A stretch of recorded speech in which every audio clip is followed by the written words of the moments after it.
Hey y'all, welcome to the Can't Focus podcast, where it's about to get real. We'll be having honest conversations about what it really takes to grow online in the Western space. This show is all about the behind the scenes of content creation, how to grow your business, open doors, and build a community that helps you stand out in a world that doesn't always understand what we do. Whether you're in the arena, behind the camera, on the ranch, or just trying to figure out how to turn your passion into something bigger, you're in the right place. Fair warning, we're going to ramble, we're going to overshare, because we definitely can't focus. Let's get into it. What's the name of the podcast again? We don't even know. Yes. Welcome to the Can't Focus podcast. I'm actually not your host. I'm the guest, Click Thompson here. We're here live with the gals. Go ahead and introduce yourselves. Elizabeth. I'm Kate. Thanks for running the show. You got it. Let's talk about where we are and why we're here. Well, there's a lot of answers to that, but we are in the Buffalo Bill Center of the West, Museum, Buffalo Bill Center of the West here in Cody, Wyoming. And we are currently creating some content in Cody, Wyoming during the 107th Cody Stampede, I think. Don't get it wrong. 106th? 106? I think I remember saying, yeah, one of those. Over 100. Yeah, it's over 100. I was here for the Centennial in 2019, so I know it's over 100. Nice. So what exactly are you doing here this week? You've got a lot going on. You're a very busy man in Cody. We're taking pictures at the Stampede during the rodeo. We're in the parade. Also, we're kind of prepping for an event next week called Capturing the West, where myself and 3 other individuals, we're doing like a cool little panel. We're all artists or storytellers in different ways. And we're kind of all working together. There's actually, of the 4 people, there's only one person I haven't met. Like one guy, JB, I've known past, just running into him, various things. He's an author, the Lost Cowboy. Yes. And then Kaylin Beasley, who I met 2 years ago. We worked a wedding together. Cool. And he was playing music there. And then he was the wedding singer? He was the wedding band. Had the whole band and everything. I'm like, this guy's pretty good. And we kind of just hit it off there, and here we are. I didn't realize his family had a bookstore here in Cody, Wyoming. Legends. So, yeah. Very cool. Yeah. Beautiful store. And I'm just Click Thompson. I take pictures. Okay, can we pause for a second, because I am really hot. Yeah. Yeah, well, in honor of Click Thompson being on the podcast I'm putting today, up the vibe, apparently. What? We went ahead and we're wearing the merch today. So. Is it comfy? Yeah, it's actually, I really like the quality of the tee. Quality's nice. It's nice. Solid tee. Those look good. Yeah, Those they look do. good. It's a cool logo. Yeah. Now we're ready. What a guy. I was not prepared for that. That's awesome. Did that remind you of your For You page? I mean, listen. Okay. One chest shows up on your For You page, and why am I being judged? Elizabeth's got all these ideas I now. support. I just witnessed and felt like this is a social media podcast. Yeah. And so I got a little glimpse into your secret world of your Instagram. Well, apparently my private screen needs an upgrade because Get that replaced. I need that right over the shoulder deal, where apparently I need to have the phone this close to my I'll face. still be there.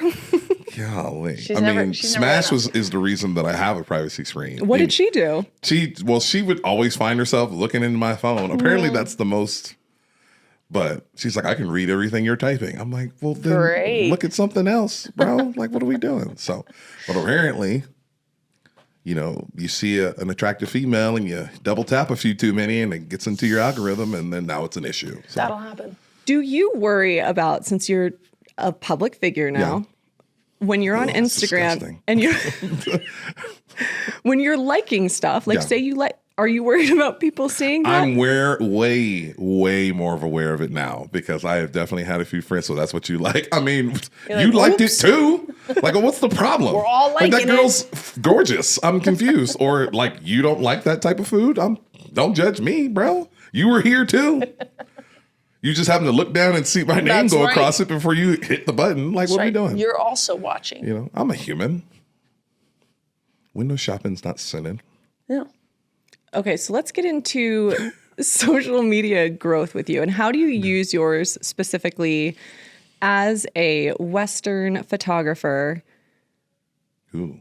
I think more so, well, sorry, I didn't mean to interrupt. I'm curious about when it really started. Like, when did you feel like prioritizing social media became important as well? Because you've been in the photography game for years. So at what point did we go? Wow. Do you know who it is? Smash. We're going to go to a commercial One break because second. someone's got to take a phone call. Hi. Oh, Yes, I can. We're on the podcast right now. You're on it too. Are you headed to the arena post podcast? Yes, ma'am. Okay, perfect. I'm gonna have my husband drop me off. I'll be there in a sec. nice. Okay, ask him if he can fix my hat again. Okay, he'll definitely fix your hat again. Thank you. Okay, bye. Bye. Let's take a moment here. I just got a question. Yes, What's sir. the deal with the hat, man? What are you just rough with your hat, or what's happening Yeah, here? why does he keep breaking? What are you I doing? got that hat 2 weeks ago when I was here in Cody, custom Cowboy, and it just on the plane, people are just, I had to just shove it under the seat at one point. I tried to keep it on my knee. It was a long flight. Why are you shoving it under your seat? Like you gentle. just place it under your deal. Oh, you should see her camera gear too. Fair. That would I mean, I explain it. can't speak on camera gear because my stuff's super dirty too, because it is what it is. There's dust and dirt. But You know what I did learn though? If you put your cowboy hat on your lap and you have a cattleman, it holds your phone so you can watch Netflix. okay. For all Trick you of the folks that trade. are into the cattleman crease, there you go. you go. Got an upgrade. Classics are the best. Let's get back to the question Anyway, before back to social Ashley. media. Yeah. You've been doing photography for a long time, not just in the rodeo world, but just in general. It sounds like you're a very well-rounded photographer. At what point did you start feeling like social media was, you prioritized it a little bit more, like this is something that's really getting my name out there? I think there were a couple experiences I would have either with friends in the Western space. One of my first roommates in Texas was Katie Armstrong when she was working for American Hat Company, and she was very much a front-facing visual person. Like all the ambassadors, all the endorsees interacted with her. And so there were bits and pieces that I would pull just from how she would advertise herself, so to speak, or just help promote the company. And then one of my good friends, Matt West, would always say, if people don't know who you are, it's bad business. So I never wanted to, sell a photo to somebody and then walk past me. Because I've seen that happen where someone buys a photo from a photographer and I'm like, do you know who that is? They're like, no. I'm like, well, that's the person you just bought photos from. They're like, oh, okay. I never wanted that to be a situation. So I always wanted to kind of, in a way, establish a rapport. But it's also a great, just an avenue to put your work out there. So many people are used to going on Instagram versus like traveling to a website directly to see your work. And Instagram also allows you to kind of showcase your birth and your evolution throughout your process creatively as well. And it gives you the creative freedom to try different stuff too. Do you like to look back on stuff you posted maybe 4 or 5 years ago and go, wow, like look at the difference, or kind of use that as a... I think there's definitely some growth there, and I like to look back. Sometimes I go back and kind of will reshare old images that I think didn't get the love then that they should have got. Yeah. And like I'll maybe post a current one, and then on my story I'll like do an old one and just put like an old favorite, and then kind of let some of those old images get some love, because I mean we go through content so fast and consume it so fast that like sometimes like as a creative person we feel like our work doesn't get the due that it deserves in the moment. So yeah, I do that all the time.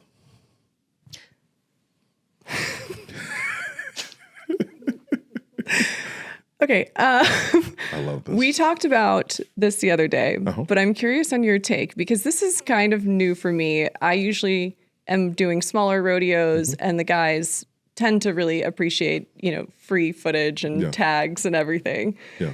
So we talked about how it can feel sometimes when maybe an athlete doesn't accept your collab. Yeah. Let's talk about that.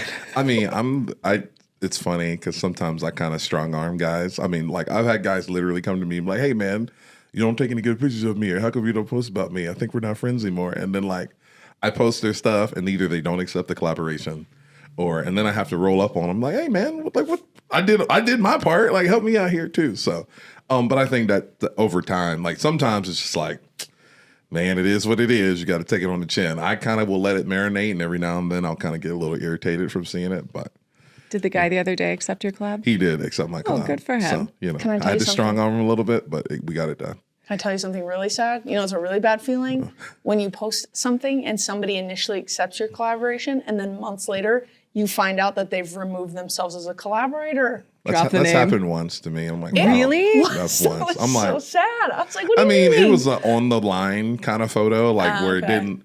it didn't represent them poorly, but it was just, maybe there was just an image they didn't want in their feed. So fair. That's my thought. Is like maybe it wasn't as good of a ride as he wanted it to be, and he's like, I don't want this anymore. I would just hide it. I would like accept it, but hide it. That's okay. Not everyone knows all the tools and That's tricks. true. You know? That's true. Yeah. Oh, is it my turn now? Mm-hmm. I had Ashley's here. She looks so pretty. I can't I don't want to ruin or peek all your mics and stuff, but shout outs to Smash. We could spirit animal. drop a mic and give an out. She's like, hello. Social media. Oh, I had a question. We were talking about going back through old stuff and resharing old images that didn't get enough love. Do you ever feel like you post an image that you're really proud of, that you really enjoy, and it doesn't perform the way you expect it to? And then what's your mindset on that? It happens all the time. Like, I'm very aware. Sometimes there are images or things you're going to share that just people aren't going to get. Yeah. Like, they could be very specific to like maybe another creative person, because sometimes it's like that where I'll post an image that's kind of out of left field, and then creatives kind of see it, or they notice the light, or they figure out what I do, and I found too, like, a lot of times things that I do personality wise, what I'm wearing, or, you know, just regular things I post on my story get way more interaction than any ranked picture I could post. Every now and then you get a good one. It's like universally accepted. It's a really good one. But, you know, there are definitely moments where you're like, this picture is way cool and it's did okay. Yeah. But, you know, so I try not to make that the reason why I post either, because it's so easy to get consumed in that too, where how many likes am I going to get on this? And actually, I wish I can still see mine, but I actually turned off the likes for everybody else's stuff. So I wouldn't get consumed with, okay, how much likes or traction someone gets off an image. It's, do I like it or not? That's a good tip. Yeah. It really is. It really is a good tip. Did you do that? No. Oh. That feels But I just directive. remember we posted a reel Today. and Elizabeth went, this one only has 270 likes, and it's been posted for like X amount of time. And that's just not good. I think for me, Don't let it get to you.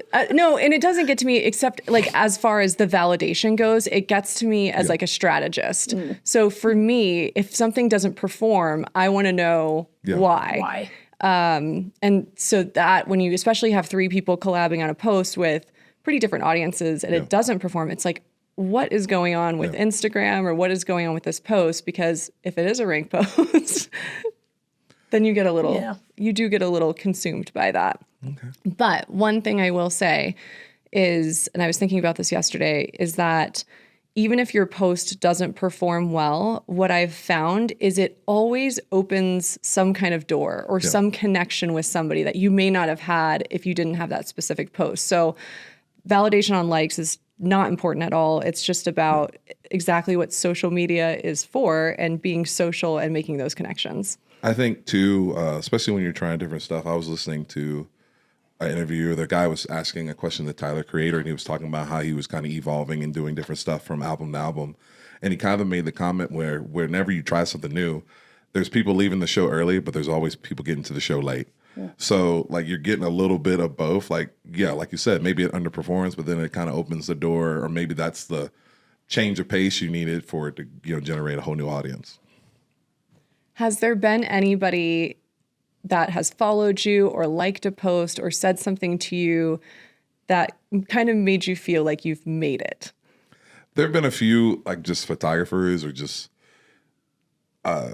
creative people that you've followed for years, like Tiva Johnson, who's an incredible pro skater and sports photographer, that just one day he's done the Olympics and all kinds of stuff, and he just followed me one day. Or just like a bunch of, like, I'm a big Nikon guy, so anytime a Nikon ambassador likes, comments, interacts with anything I do, I'm like, okay, I might have done something cool. Because like it was a dream. Like when you started, first time I picked up a camera, like that's where I wanted to be. I wanted to be good enough that regardless of what I decided to photograph, that it would be on the level of people who advertise and help promote on a camera.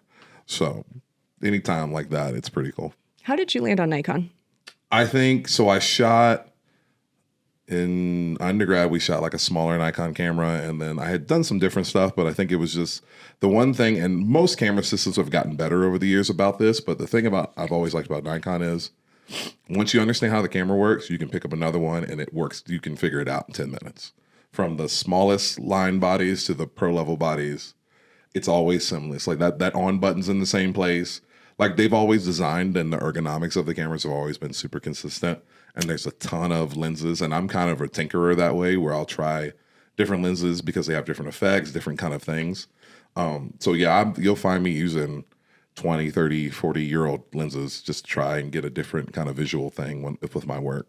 Where are you finding eBay, these old lenses? just random places. Like I have headhunters too. Like, hey, I'm looking for this lens, and I'll like have them go look for stuff too if I don't have the time.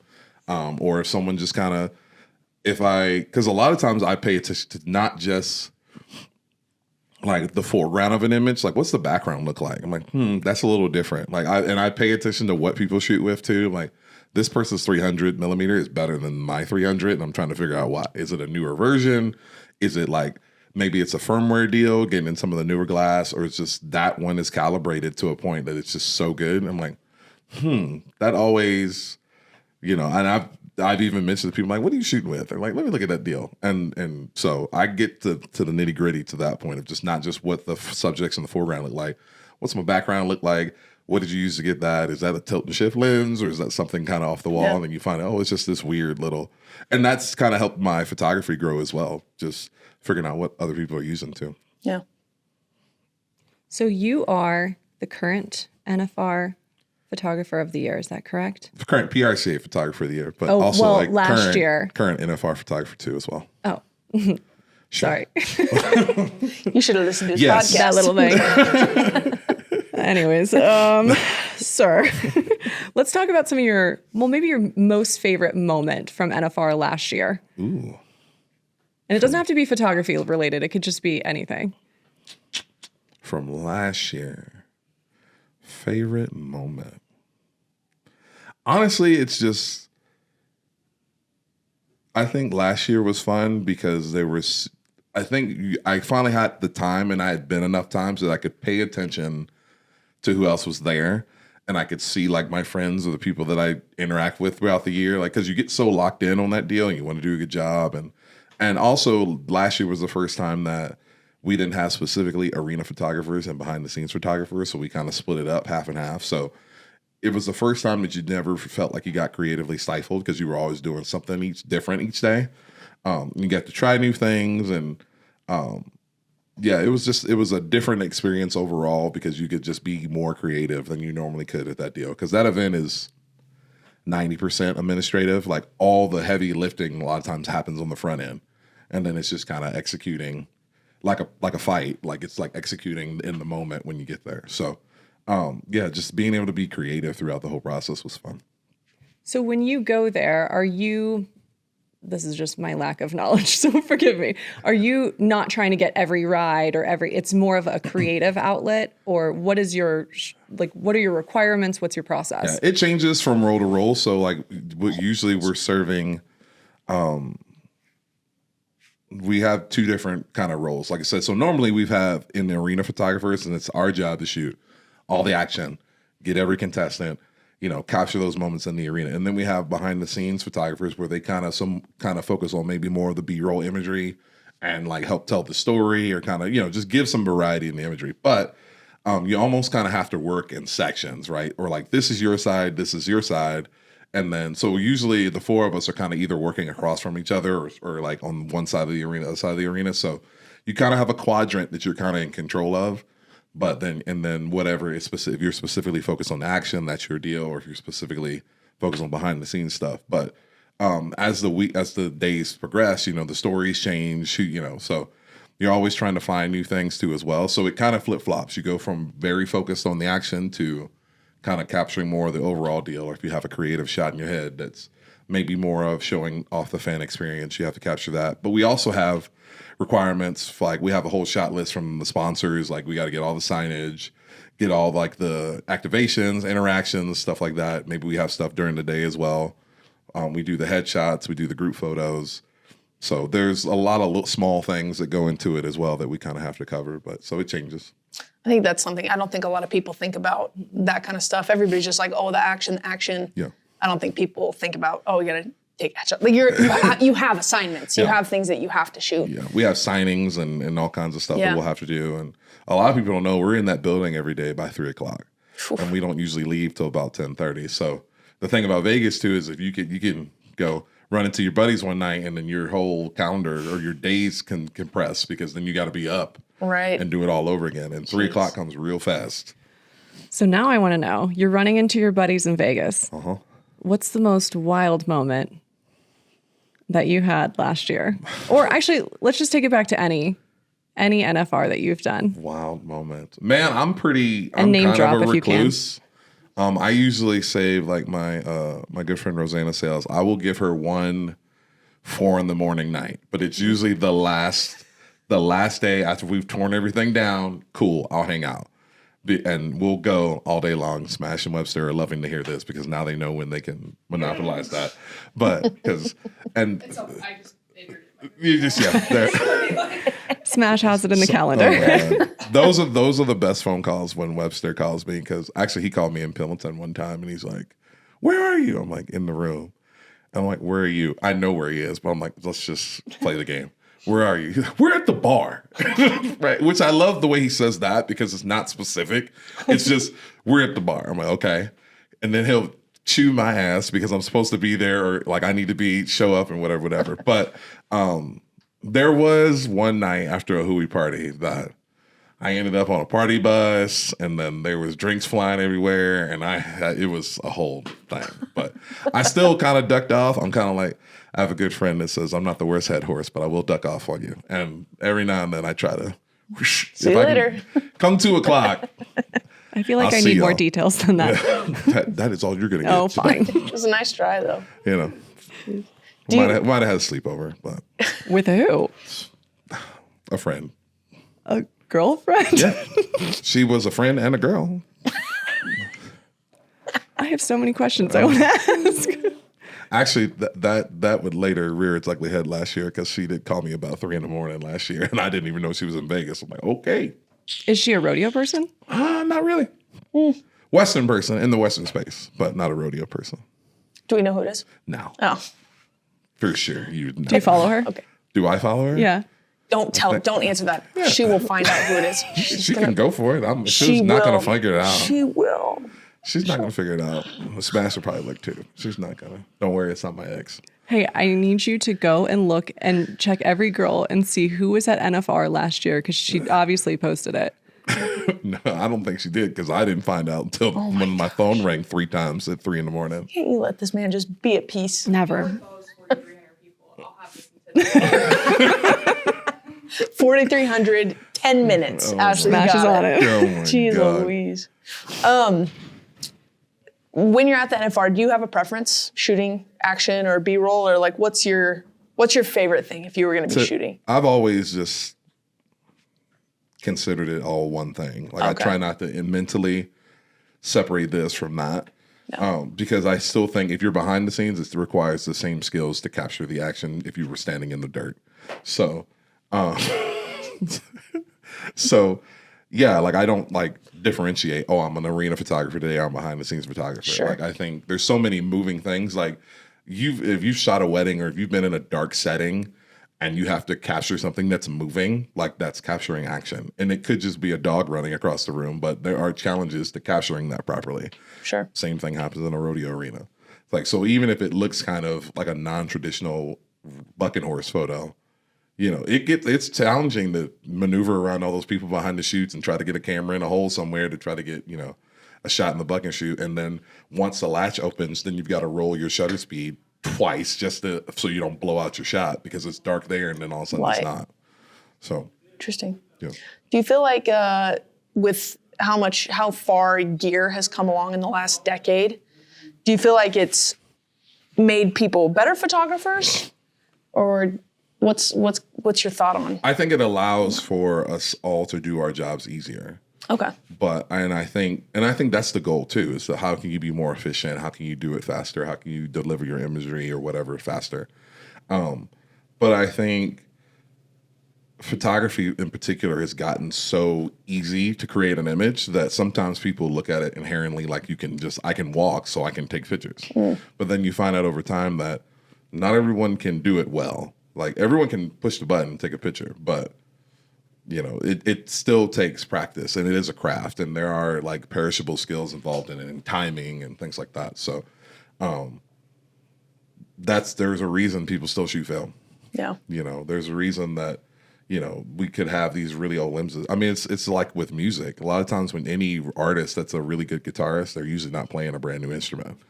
Something that's got years and it's molded to their hands and it's like formed and or any kind of craftsman, they all have old tools that, do a specific thing. And so technology definitely is beneficial, but there's just certain things that are timeless. Yeah.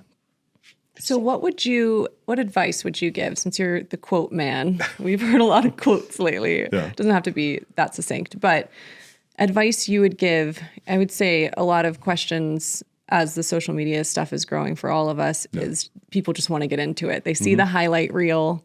They see how fun it looks, maybe not all the work that goes on behind the scenes, but people are starting to want to get into it a little bit more. So what would your advice be to people who want to get into photography and specifically rodeo photography?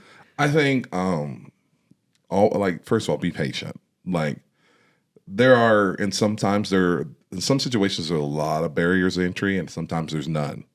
But I would always encourage people to always try to continue to perfect your craft, right? And that's the thing, and I've said it before, your craft, you have to love the craft just as much as the subject matter or whatever you do, because, you may get in a funk and you may just be over shooting rodeos one day. Well, that doesn't mean you want to stop shooting videos or taking images, so you can do that something else. Or there's so many times I've looked at old images from the NFR and I would geek out on, okay, that light's there because I put it there and I can see how it falls and it kind of helps this image or it doesn't help this image. So always pursuing the craft, I think, is how you continue to evolve and how continue to improve. And it goes to anything. How do you get better at fighting bulls? Get in front of more bulls.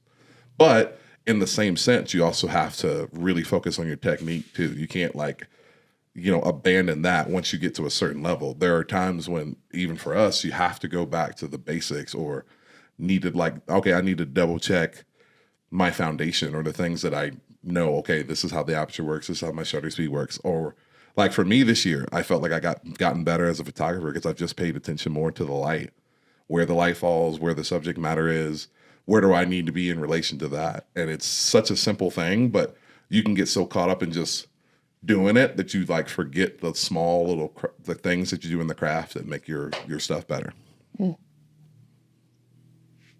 How often do you shoot something that isn't rodeo or Western related? I think so. I always generally have a camera around me. I am if you go to my place, there's all kinds of stuff that I like around. I may not be using it, but it could just be there's always a camera sitting there. And I may just take a picture of a Coke can. Yeah. But it's just getting that. That's kind of what hits the high. It's okay, I push the button, right? And that's enough. Sometimes that's enough. But I always try to mix in stuff. I like to do portraits. It's something that's not necessarily my audience, going back to social media, is used to seeing, but it's definitely something that I want to incorporate in. I think and I want to do more of, when people go to the Hall of Fame or when people die, they shouldn't be using pictures or be forced to use an image from 1880. There should be a current image of whoever that you can blow up bigger than a 5x7 and utilize properly, right? And those are the little things that drive me insane. If you go to a pop funeral and you see the picture and it's all pixelated and everything, I'm this is the best we could do, guys. What are we doing, right? Or, so I think always trying to mix that stuff in is cool. Yeah.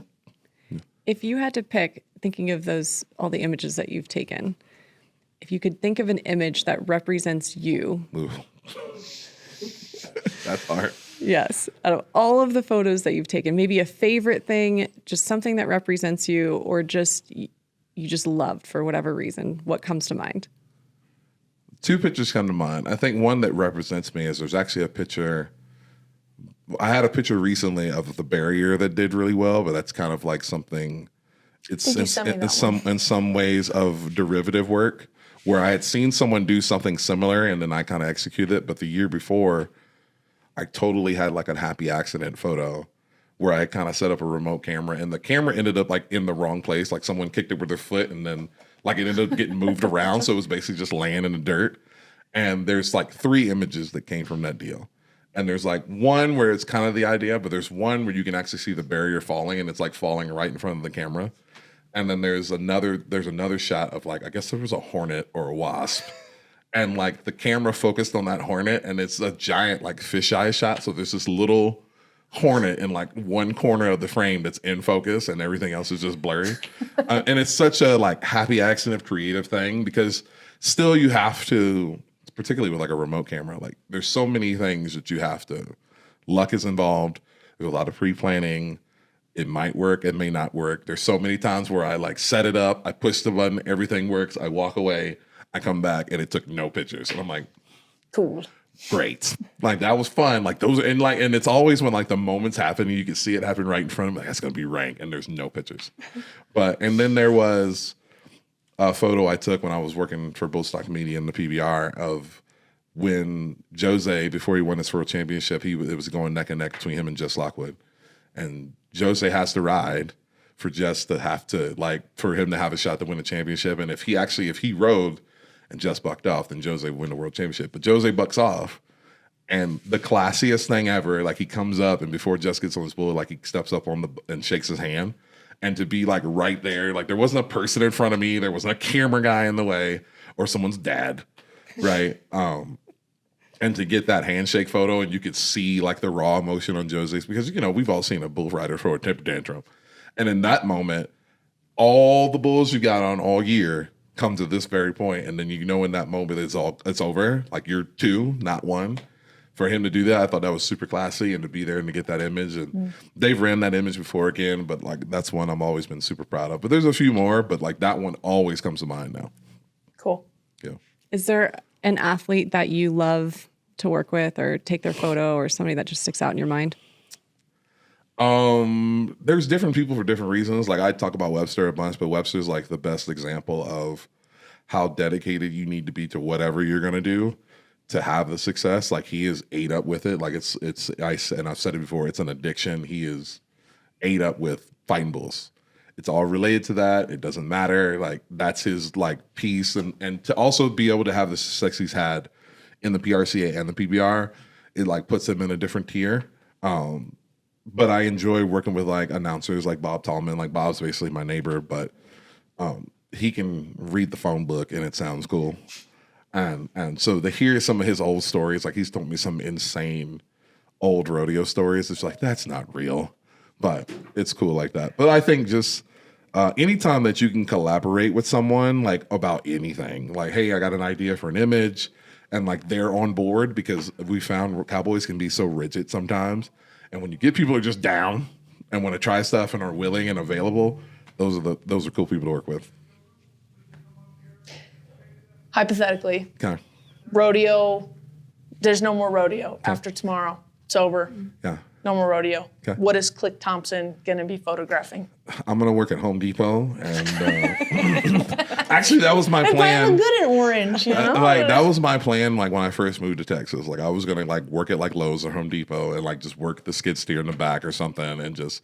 But also, as my mom was saying, I've had coworkers that are like, dude, you hiding in the shadows is not in the cards for you. So as soon as you like help somebody or do something out of your job description, someone's gonna be like, you ever thought about being a supervisor? And then you're back into the front of the deal again. And I'm thankful that I haven't had to do that. But yeah, if there were no rodeo, like I'd probably shoot some more sports stuff. I would definitely do more portrait work. Maybe I'd actually learn how to actually be a good landscape photographer, because it's the one thing that I don't like. And like when you're on the road, you see an incredible stuff, but like, oh, well, sorry, I got to beat this GPS because it says it's going to take 3 hours and I got to do it in 250 and I don't have time to stop. So I'm trying to get better about just stopping and looking at stuff like that. But yeah, I think just switching it up, or maybe I'll team rope. There you go. Oh, who's going to be your partner? I mean, I got a bunch. Okay. I got a bunch, but I'm pretty decent on the ground. So we just got to. All right. Get this man on a horse. Tonight. Cactus is always like, we'll sing you. We got you. Whatever ropes you need, we got you. So they were trying to get me into celebrity cutting the other day. I'm like, no. Why not? That's all I need to do is to get wrecked out or dashboarded right before the NFR at a celebrity cutting. Maybe down the road. Yeah. But Just to make sure I'm there to film. don't worry. It'll be out of focus. Don't but worry. It'll be advertised everywhere. Clicks in a cutting. Oh, yeah. They'll be coming from everywhere. to see my 167 score. We'd like to be your personal videography team. Come on down. Happens, it'll be a whole deal. You might have to grab a number, but there'll be like 12 people with cameras, Smash included. She's got the social media unlocked. Oh yeah. So we were talking about this a little bit yesterday. Part of the process of becoming a PRCA photographer is getting a letter. Yeah. So can you talk about how that works for you, since you're one of the people that can write these letters for the PRCA? No, he's not. Just kidding. Take it back. No, I don't think there's any hiding Everyone that knows, for the most part, knows that I can write letters. So yeah. So talk about your process on how you handle those timing-wise and just overall in general. I think I don't really do cold calls. Like I will eventually respond to people, and I kind of and my process has changed. Like I think the two main things for me is the quality of your work and then the quality of the person. Like if you're not, and I've said this before, like our industry was founded on handshakes and horse trades. And if you're not and that's still, maybe there's $1.7 million involved in it now, but if you are not a person that people want to have at dinner, you're more than likely not going to be super successful in this deal. And the one thing I always say at my clinics and camps is don't cause a ruckus. You know, I think how you conduct yourself, because like once you kind of get associated with me, you kind of represent me in some manner. And this goes to social media and everything. Like I do pay attention.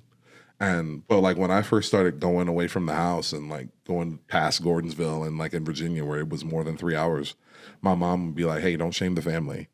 And in that moment, I was like, oh, don't shame the Thompson family. But then over time, you realize she's talking about not only the Thompson family, but your friends, the kingdom of God. Like any person that's ever invested in you, you know, that means something because they have vouched for you in some way or they said you're awesome. So I think that's important to keep that in mind when you're trying to get a letter, when you're interacting with people, when you're on social media. Is, you know, if you always kind of hold that idea in your head of don't shame the family, you know, usually it'll help you be a little bit more successful. So definitely when I'm looking at people, and there's a certain period of time when I'm like, okay, this person's ready. And then sometimes I will test people's patience because I found that like, and I tell people like, man, the people say, I want to shoot the NFR, I want to do all these things. I'm like, I always go like, Nathan Hart fought bulls for 15 years in PRCA before he fought the NFR. Do you have that kind of patience? Do you have 10 years to legitimately dedicate this deal before you maybe hit that zenith of the goals you have? But then also realizing that those 10 days are just 10 of 300 and another 355 over the year. So if you're overlooking all these other days and you've missed all that trying to get to this deal. So when you do get to it, it's like, oh, well, as soon as it's over, it's over. It doesn't have the value. So also teaching people, you know, you have to be patient and there's a process. And I've always been the kind of person that when I'm achieving the things or when I reach whatever new goal, I want to be ready for it. There's, you know, and everyone's probably experienced that where you kind of lied on your resume or maybe you're a little in over your head on a job or something. You're like, it's not that comfortable feeling. So if you can, I always try to prepare people and being prepared for stuff is like, that's how the NFR goes well. If you show up and you're not prepared for it, it's going to eat you alive. No. Yeah. I feel like there's so much growth that has to happen during the season. I mean, I think of all the rodeos that I shoot in a year, not that I'm going to the NFR because I'm not, but I mean, you have so much time to really work on your craft in those smaller town rodeos. And we've talked about this before where being able to go to a small hometown rodeo and make it look like the place that people want to be, like that's kind of the goal. And if you can do that at a small local rodeo, and then you move up. Correction, we are going to the NFR. We're just not. Yeah, we're just not filming. We're not doing anything. But we'll be there. Partying at 4 a.m. And that goes back to like tying it all together, like back to social media. Like when COVID happened, there were no rodeos. So what I did, I had this little series called the Corona Edits, where literally I'd go back and dig up old photos. So when I was doing for the PBR, you'd shoot it, you edit it, you do all your metadata, you send the photo, and you may never look at that picture again. And maybe then is not the way you would edit it now. So I would go back and I'd pull these old photos. So when everyone was sitting on their thumbs, I at least looked busy because there was always stuff popping up on social media. And I for sure got hired just off of that, just continuing to put out stuff. And that was also a really good time because yes, we couldn't go places and there was all these kind of obstacles. But I found as a creative person is like, there's going to be a certain point when we're going to turn the corner on this deal. And if you've learned a new skill, if you've like perfected something new quietly by yourself, like when the doors open and we're rodeoing again, you're going to be ahead of everyone else that's just been waiting for something to happen. Now you've got this whole new feather in your cap of how can you be, and I was able to develop that and become a better editor through social media. I will say it wasn't during COVID because I wasn't doing rodeos then, but last year in the off season, I know you said y'all don't have an off season, and we stayed pretty busy in Virginia too. But that was one thing that I did was go back and pull just footage I hadn't used from rodeos that were currently trending, like using social media trends to make whatever kind of video or reel.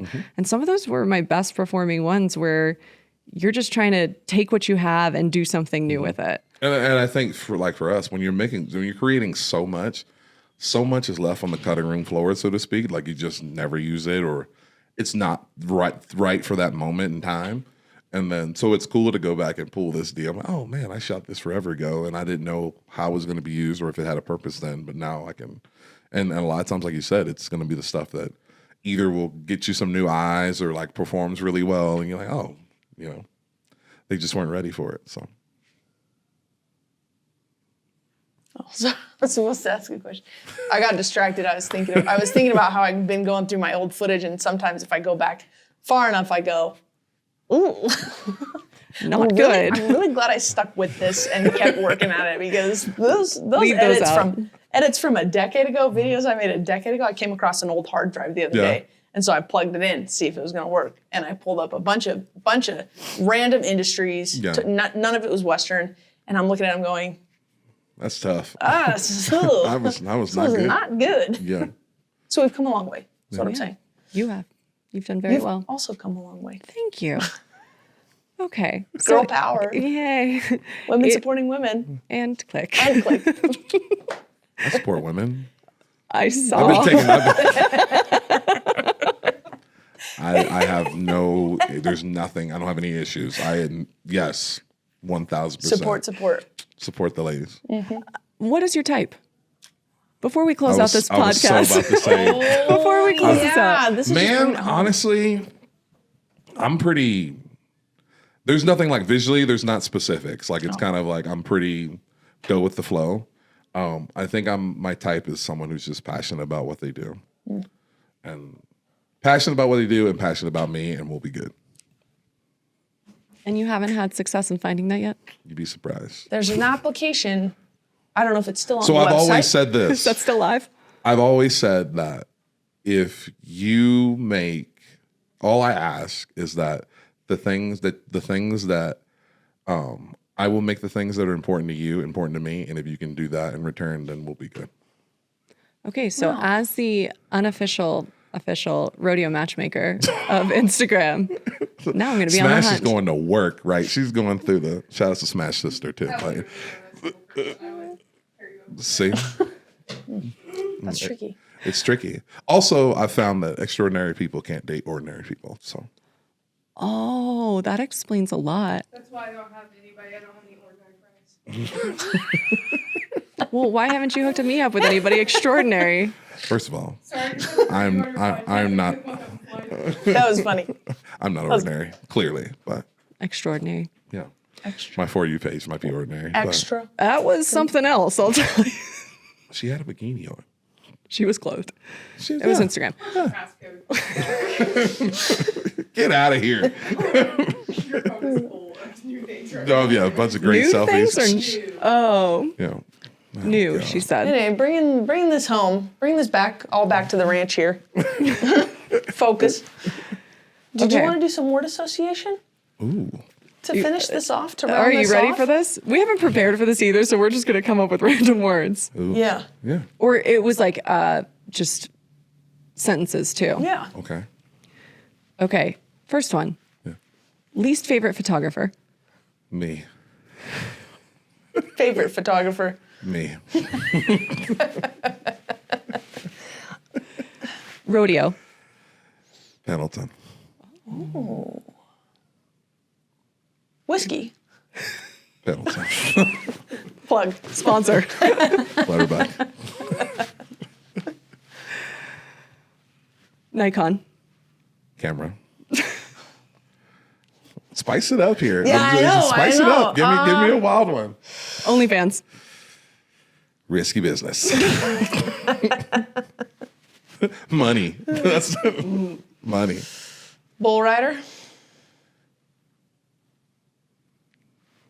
Sage Kimsey. Oh, hot take. Is it? I don't know. Can I just share my Sage Kinsey story real Please. fast? This is. I can't wait to hear this. So last year, my buddy, who's a bullfighter, he was helping out at Jerome Davis Ranch, and he invited me. And so at this point, this was July, August, and I started rodeo in June. Yeah. So he's like, you should come down. It's a teams event. I didn't even know what a teams event meant, but it was the Carolina Cowboys that were going to be down there right before their PBR in Nashville. So we go, and he's just really excited for me. So he keeps pulling people and being like, you should interview this person. They said that they'll do an interview with you. And I was like, I don't know who this person is. So I called Kate and was like, what do I ask? She was like, I'm at this teams event. And I was like, PBR teams? Yeah. She was like, yeah. I'm like, how did you get there? What do you mean you're there? I find Carolina myself Cowboys? I'm like, I know who they are. Yeah, I was like, what do I ask? I didn't know what a bull rope was. I didn't know anything. And they're like, go ask. So it was bad. So the first interview we do, I had just gotten these little mics off of Amazon. And so Quinn's like, this is Austin Dillon. Yeah. And I'm like, I don't know who that is. I'm sorry. I know now. Okay. And so I dressed him by the wrong thing to start the interview. He's like, I'm not the owner. I'm the GM or whatever. So I was like, okay, let's start over. So I wanted to get it right. We do the interview. I think it goes pretty well. I finally get into the groove of it. Super nice guy. He's like, where is this going? I'm like, my Instagram. I think I had like 4,000 followers at the time. I was like, no one's going to see it. So we finish up and we go back to look at it. He walks away. First, didn't turn the mics on. So there was no audio for this interview. And then he's like, let's go to the next one. So he puts me in front of Sage Kimsey, who, again, I don't know anything. Zero. That's so... And I think for those guys too, that is refreshing in a way as well. Well, I couldn't remember his name. And so I just said, I'm here with a Carolina Cowboy. And then I called my friends after and they're like, what? That's who you interviewed? Like the 7-time, is it 7 times? Seven-time world champion. I was like, I guess. Sounds like it. That's what they told me. It's your friend. It's so... Just had something come up. I have to leave. Oh, no. Because I don't know anybody? No, it's because you don't know Sage. I know. Well, I didn't know your husband either. I knew you, though. That's all that matters. That's all that matters. I know. Okay, but again, 2 months into his total new sport. Yeah. All the rules. Learning a camera. I didn't even know how to work the camera. That was right when I got the FX3, and you were like, why aren't you shooting on it? And I was like, I'm scared. Yeah. She was like, what camera do you shoot on? And I said, the FX3. And she said, should I buy that? And I said, sure. See if you Do want it. Kelson was like, you are not going to be able to work said, that. don't buy that. You And won't she was understand like, it. And just I get said, it. just buy it. Anyways, so that is my Sage Kimsey story. I apologize. I respect you and love what you do. The thing that I love about Sage is that Sage is very, like, his deal is very polished, very clean. But if he has a few beers, he becomes a bull rider again, and it's so fun. Oh, nice. Is there a story there? It's just he loosens up a little bit. Like he has been so great for so long, and like I think when you're 7-time world champion, and because effectively you're pursuing stuff that other people, not only do they really not want to go for it that hard, but they may not have the actual talent to do it. So you're already naturally separated from other people because they can't relate. Like they don't know what it's like to be a 2-time world champion. And here's Sage walking around with 7, right? So, and I'm sure Stetson has similar, or Trevor, like, you're kind of placed in these different areas, like, I mean, almost sometimes against your will. So, but like, and he'll hang out and have a beer and every now and then he becomes, not to say he doesn't become human again, but it's just like, all the things, he becomes a bull rider again. And all the like goofy things about bull riders, like he starts to do, and you're like, yep, that's him. There it is. Yeah. Nice. So that's fun. Okay, so we didn't make it very far in word association, but I think it's time to wrap this up. We've got places to be. We've got rodeos to film. and take photos of. I guess So so. if you, since I said earlier, you're the quote man, what would be the best quote you would like to leave our listeners with? The best quote. Yeah, I think show people the things that you want to be remembered for. I love that. Perfect. And put them on Instagram. Yeah, put them on Instagram. Do it. Don't shame the family. Show people who you are in moderation and show them what you do. Perfect. It'll be fun. Thanks for hanging out with us, Click. You bet. Pleasure having you. Thank you. Nice. Follow me. DM me. Do it all. Follow this man. Thanks for sticking around. If you made it this far, you're officially part of the crew. Be sure to follow us on Instagram at can'tfocus.podcast for behind-the-scenes content, updates, and plenty of outtakes we probably shouldn't be posting. If you're interested in more rodeo western content, follow our personal accounts at Slick Fork Films for Kate and at Elizabeth Single Social for Elizabeth. Catch you next time.